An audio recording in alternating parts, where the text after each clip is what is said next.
হচ্ছে আতিকুল ইসলাম, থাকি হচ্ছে উত্তর আজিমপুর। তার আগে মূলত অবস্থাটা খুবই ভয়াবহ ছিল, কারণ হচ্ছে আপনার আমি ওদের সাথে ছিলাম প্রায় 11টার পর থেকেই।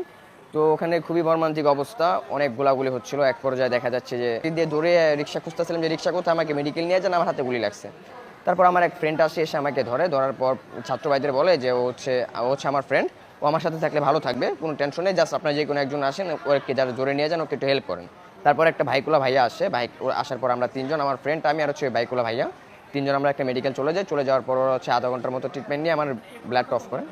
এটা হচ্ছে আপনার হচ্ছে বিকাল 4টার দিকে, আমি ওদের সাথে 11টা পর্যন্ত এক ছিলাম, ওখানে অনেক অবস্থা। হ্যাঁ, বিকাল 4টার দিকে। হ্যাঁ 4টা এরকমই, 4টা বা 4টা।